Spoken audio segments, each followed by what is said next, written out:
We now welcome our President, Professor M.K. Wu, for his part of the talk.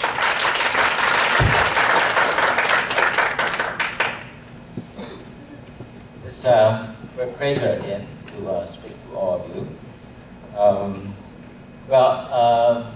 What my message is probably more dedicated to our faculty member. But I'd like to say what I have in mind, how really we can cultivate our young people with such kind of skill and knowledge. Okay? And what I prepared today is that I have basically two stories to tell you. Oh, by the way, this is our landmark, okay, one of our art piece on campus. Very nice picture, not taken by me, but one of my friend who visit campus regularly. Okay, let me begin with, let me see. Right, okay, let me get, well, I'm sorry that not mostly in Chinese, but there are English translation. This is the book, actually, I added a few years ago. It was a summary of Taiwan's amazing transformation in science and technology. Okay, here has a particular word to student that when you learn and how from what you learn and to be a practical application. This is the very old study, old teaching in Chinese. Learn so you can use and apply that for practical thing. And I think that is a kind of summary of many stories that happened in Taiwan for the past 4 or 5 decades when Taiwan grew from an agricultural community or society to a currently high-tech industry.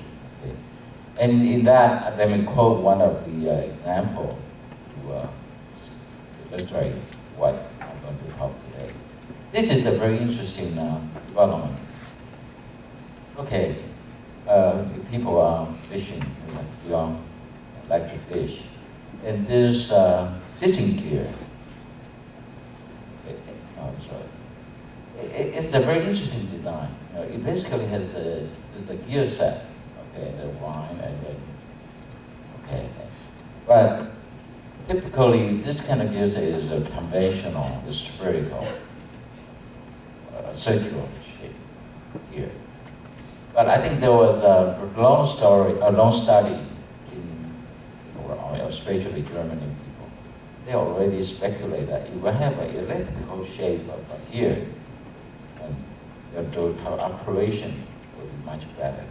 You don't need much force and much easier to control.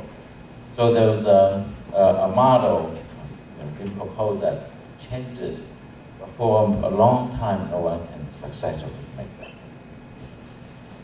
So this is the proposal. And about 10 years ago, we realized it. So we talked to one of the mechanical engineers professor in Taiwan. And he was doing a lot of the CAD design, okay, using mechanical concept. And it was basically geometry and some idea. And he led a team with a student and do this kind of CAD design. And start to actually look very simple. I mean, they configured the whole thing without much detail. So in about 1 year, they came up with a proposal and then suggested to the mechanical engineer manufacturer. Okay. Eventually, they successfully made this product. Okay.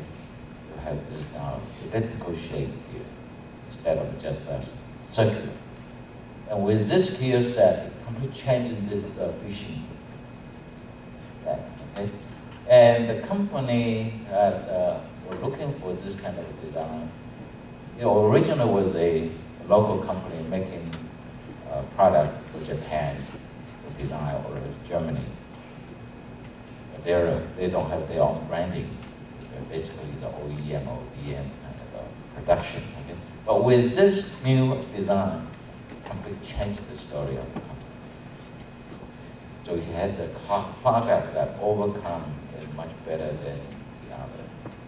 You know, Japan used to be the #1 manufacturer in Japan, and now within a few years, okay, the company changing this. Normally it's only like $80, and you take the order from Japan, and double the price. Okay? And in 2 years, for #1 in Taiwan and China, #3, this company is standing, and #4 in the world. So the company changed the whole industry. I mean, this company's operation. And more importantly, because of this operation, they further go, and then now they have a completely new line of product. They use this concept to develop a new rotary motor for vacuum pump. And this now moving into the high-tech industry using the vacuum facility. So this is the kind of story that how do you, if you find the right problem, right question, and then is the proper people get together, you can really change the whole setup or the company profile. Okay, this is one story, and that's what happened in Taiwan. In many cases like this, and that was collected in the book I just showed you. Okay, with this in mind, so let me come back to what we can do really to our student here. Okay? And this is the Donghua. Okay? And what are our opportunities? This is the whole region of Mali and the East Coast. Shirley and Emma, you probably will visit this place tomorrow, right? They said they're going to Tarapacá, right? And hopefully, if you saw this morning, it's always, you can always find this pheasant, tempered, okay. And then this is a special species, we call it ladies stratus. It's kind of grass. And actually, you're careful now, you walk on the major lawn on our campus, we see it. It's the time of blossom. Okay. Well, those are the things that are very rich in this region of Taiwan, and we believe this is really a classroom for us. Okay. We can learn many things from it. For example, okay, you probably saw this through this art center. It's in the exhibition. This is a piece of stone, not very much impressive, like just see the cut and without, well, there's some interesting feature here. However, interestingly, if you had a backlight on this piece of rock, that's what you see. Okay. Have you seen this in the art center yet? Okay, this is on the second floor. You will see that. So this is the backlight. With the backlight, you see the complete. 这个哈在艺术中心现在在展览，所以有空的人大家同学可以去看看。这是块石头。All right, so for his physicist, Kurt just mentioned about the optical physics. So this is a question: what is the optic behind it? Okay, so what kind of optic would lead to this kind of feature with the light? Is that basically white light? Why you come up with all this, such as piece of stone? Surely you came from Australia. You know a lot of such opal with the beautiful color, and that's the nanostructure inside. Something like that in this piece. That's something we don't know yet, but it's worthwhile to study. Another case is that I introduced it to you yesterday about this Taiwan jade. Okay? And this you properly cut some of the pieces here and then do some work and polish it. That's what you see. This is called a cat eye jewelry. Okay? And as a physicist, then the question comes up: why only this line of light coming up. Okay? Supposedly light coming from all over, why only see the light coming from this? What kind of internal, is it the optical reaction or the reflection or what's going on? And then, more importantly, when I talk to the people who are making solar cells, they say, wow, if we can do something like this, only one single line, it harvests all the light coming out, and with the solar cell panel on top of it, you get all the energy. And that's the problem, actually, the solar cells today are facing how to harvest all the light, especially the ambient. Can we harvest the ambient light? If we can do that, the story will be different. Anyway, so this has become a really interesting and challenging problem for students. Can you use this? Not only just for good looking as the jury, but also practically. It's very important new technology. So that's the question we have been asking. We have asked. And then last year I came up with an idea, so I invited Charlie and a few faculty members with quite different backgrounds. Chemistry, even one indigenous culture professor and two physicists with very different background, and then we have one class. Okay. We don't really talk much. Everyone may give one or two lectures, that's it. And the main thing is we ask a whole series of questions to the student. Those are the questions we brought to the class and asked the student. Okay, for example, what is the scientific origin of the different appearance of the stone after shining background, as I show you. Okay, that's the question. And why does the Levi stresses is called the Pullman's ginseng, and that is this flower. Okay, and the local people, when I came back here, and people said this is the ginseng, and they use that to cook with chicken and so on. But it's a Pullman's ginseng, not the Richmond. But why? So there are many interesting questions, a local question.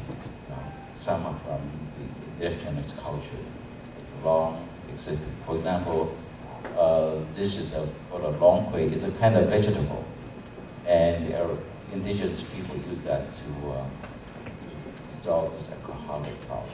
When you're drinking, you get drunk, then you drink it, and then release it. Okay, so those are the questions we get to the student, and the student break into a group and then started and finally give out the report. And then just show you what the student can really do if you guide them properly. And this is one group who studied this Esperantis, this is the formal name, very difficult to pronounce, so it's the latest classes. A student, none of them from science, engineering, only except probably one, because this is the second sophomore in optoelectronic department. The other are history, culture, which is the indigenous culture, English department, economic, language. Most of them never have any chance to go to laboratory, even in high school. In Taiwan, when you are in high school after maybe senior, then you don't do any chemistry. But anyway, so those are the students. And they collect all the information, start looking around and ask people. At the report, let me just cut, I don't have the time to say the whole story. But they eventually went to do some, ask the biochemist, one of the or life science professor and their student, and start to look into the potential function of this material. Okay? They indeed, okay, let me just show you what. First is a very safe. Okay, they use that to demonstrate that for normal cell, nothing wrong. It's really safe and you can really keep. But you can use this to really treat this inflammation. Okay, and they already, okay, I skip a lot of detail, scientific detail. We use this animal model. Okay, you have the control, and then put this some, well, anyway, I think of a way to make it this mouse information, and then they treat it with this extraction from this plant, okay, this grass. In 3 days, given very low dose, you can really kill. And compare with the conventional drug, okay, using this steroid or sulfonamide, actually the result is much better. And there's the data. This is the very recent data. They put that, you know, after you treat it, and then 3 days later, how those are the SS means those are treated with the extraction of the graft and different kind of medicine, and certainly show that the swelling goes. Anyway, this is the detail. So we already run this kind of simple work, and the student came out with a report, and then our science department, graduate student picked up the problem, and now we have a patent within 6 months. Okay, and now we are talking to one of the companies to collaborate, and hopefully another thing, how can we large scale to plant this grass on campus or the market, and then we are going to transfer the knowledge to local people. Hopefully that will generate big business for that. Okay, so with this example, I'm so excited about it, you know, by using the local species and very simple study from student layer, all information collection, and then come back more in depth to the fundamental study. So, and furthermore, actually, there are many interesting things from that will come out from here. It's very good, not only for information, it's really good for thinking. So we'll demonstrate that. Anyway, so what my recommendation is that, you know, about academics, what we need to do, you know, teaching should reduce the total required credit hour. So allow more selected courses to increase the number of all my courses so that students can learn more by thinking. So, okay, this is kind of transdisciplinary idea, how they can adopt this. The student will have more time to learn from different disciplines, different concepts, not just by sitting in the classroom. And we need to revise. We have already done that. Okay. Working together with Charlie, actually, we have some core curriculum. Okay. The student need to know how to have a better living, know better about the society. And, of course,